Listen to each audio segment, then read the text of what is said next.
Máte niekedy už plné zuby toho, že ako súčasná žena, ktorá je vystresovaná v práci, letíte domov, tam neviete, čo skôr začať robiť. Popri tom sa musíte venovať deťom a stále ešte zostať krásnou, vľúdnou a žiadostivou milenkou svojho muža? Neviete si poradiť so svojím dieťaťom? Zdá sa vám, že vaše dieťa bez vás a bez vašej kontroly nerobí nič? Máte obavu o jeho budúcnosť? Netúžili ste potom, aby to bolo inak?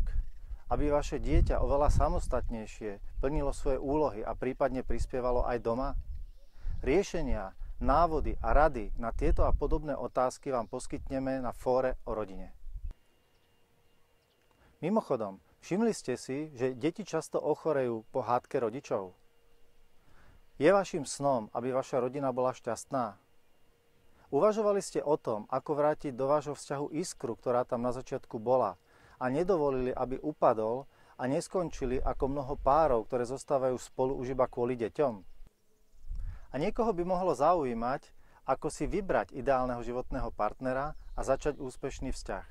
Som Ondrej Eršek, som riaditeľom neziskovej organizácie o rodine, ktorá sa snaží udržať a navrátiť hodnoty a tradície, ktoré rodina na Slovensku vždy predstavovala. Som nesmierne rád, že napriek svojej zanepráznenosti prijal naše pozvanie profesionálny prednášateľ a konzultant v otázkach rodiny, pán Bernard Percy. Teším sa na stretnutie s vami na fóre o rodine.